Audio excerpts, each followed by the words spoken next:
अस्सलाम वालेकुम। कुछ स्टूडेंट कह रहे थे कि सैंडविच थ्योरम के रिगार्डिंग जो है ना इस लेक्चर को रिवाइज कर लें, दोबारा समझा दें। तो सैंडविच थ्योरम को थोड़ा जो है ना हम इसको रिवाइज कर लेते हैं कि what is sandwich theorem. Theorem 4 है हमारे पास, सैंडविच थ्योरम। इसकी आपको स्टेटमेंट आनी चाहिए और इसकी क्वेश्चंस आने चाहिए, ठीक है। सैंडविच थ्योरम के आपको क्वेश्चंस मस्ट आने चाहिए और इसकी स्टेटमेंट भी आपको याद रखनी है। सही है। सैंडविच थ्योरम क्या होता है? Suppose that g of x less than equal to f of x or f of x less than equal to h of x for all x in some open interval containing c except possibly at x is equal to c itself. Suppose also that, अब देखें ना, यहाँ पे हमें तीन function given है, g of x, f of x और h of x। ठीक है, g of x लेस है f of x से और f of x लेस है h of x से। तो f of x इसमें देखें ना सैंडविच हुआ पड़ा है किन के बीच में, g of x और h of x के बीच में सैंडविच हुआ पड़ा है, तो इसलिए हम इसको क्या कहते हैं, सैंडविच थ्योरम कहते हैं। ठीक है, हमें जो पॉइंट गिवन है x is equal to c, point given है ना, x is equal to c पे इस first function g of x का जो आंसर आ रहा है, इस first function g of x का जो आंसर आ रहा है वो क्या आ रहा है, l आ रहा है। सपोज हम कर लेते हैं कि l आ रहा है, ठीक है। और जो लास्ट वन फंक्शन है h ऑफ x, उसका answer given point x approaches to c पे उसका भी l ही आ रहा है, ठीक है। इसका आंसर भी l ही आ रहा है, मतलब फर्स्ट फंक्शन और थर्ड फंक्शन का आंसर जो हमारे पास आ रहा है वो l आ रहा है। तो हम कह सकते हैं कि जो इनके दरमियान में, इनके बीच में जो फंक्शन सैंडविच हुआ पड़ा है ना, उसका आंसर भी l ही होगा, ठीक है। Then limit x approaches to c f of x is equal to l। सही है, ये आपने इसकी डेफिनेशन को, स्टेटमेंट को याद रखना है। लेक्चर नंबर 5 में ये सिक्वीज थ्योरम गिवन है, तो सैंडविच थ्योरम को हम सिक्वीज थ्योरम ही कहते हैं। सैंडविच थ्योरम को आप लोग जो है ना सिक्वीज थ्योरम भी कह सकते हैं, पिंचिंग थ्योरम भी कह सकते हैं। कुछ बुक में सैंडविच थ्योरम का लफ्ज यूज हो रहा है और कुछ में पिंचिंग का वर्ड यूज हो रहा है, ठीक है। सेम स्टेटमेंट यहाँ पे भी लिखी हुई है, यहाँ से डेफिनेशन कर सकते हैं, स्टेटमेंट वहां से भी कर सकते हैं। यहाँ पे देखें ना, ये तीनों फंक्शन गिवन है, तो इसमें देखें ये फर्स्ट कौन सा है, g ऑफ x है, सॉरी h ऑफ x है, ये h ऑफ x हमारा आ गया, ये वाला, ये g ऑफ x आ गया। और इनके बीच में देखें ना f फंक्शन का हमारा क्या है, सैंडविच हुआ पड़ा है।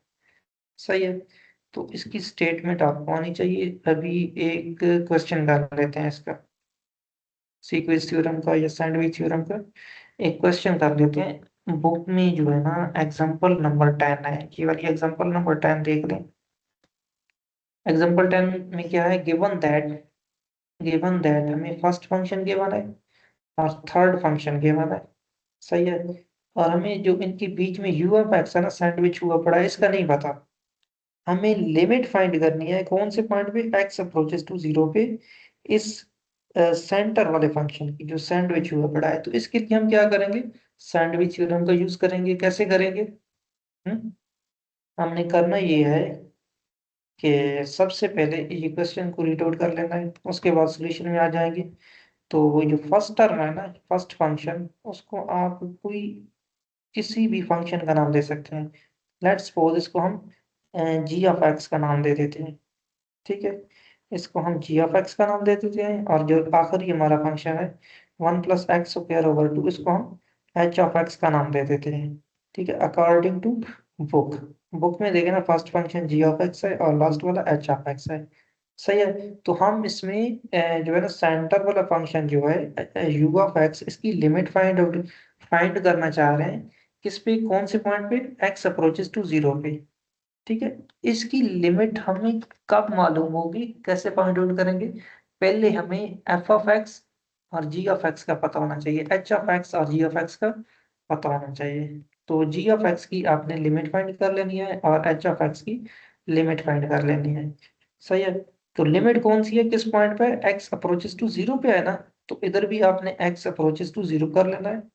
यहाँ पे भी x अप्रोचेस टू 0 और यहाँ पे भी x approaches to 0, x approaches to 0। x की वैल्यू पुट करेंगे x की जगह पे, तो 1 माइनस 0/2। आंसर कितना आ गया है, limit x approaches to 0 g of x is equal to 1 आ रहा है। और यहाँ पे भी आंसर इसका कितना आ जाएगा, limit x approaches to 0 h of x is equal to 1।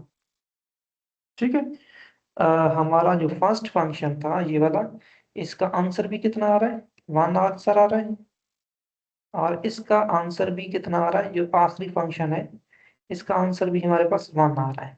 तो जब फर्स्ट फंक्शन का आंसर 1 आ रहा है और सेकंड फंक्शन का भी आंसर 1 आ रहा है, तो इनके बीच में जो ये वाला फंक्शन सैंडविच हुआ पड़ा है अकॉर्डिंग टू सैंडविच थ्योरम, तो इसका आंसर भी क्या होगा, इसका आंसर भी हमारे पास 1 नहीं हो जाएगा।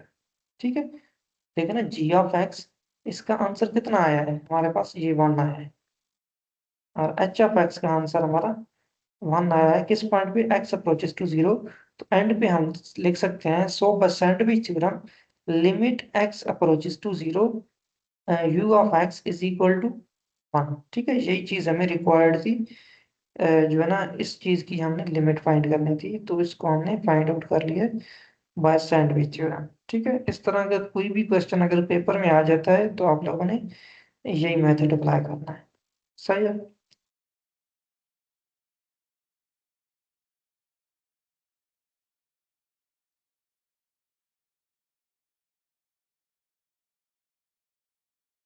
अल्लाह हाफिज।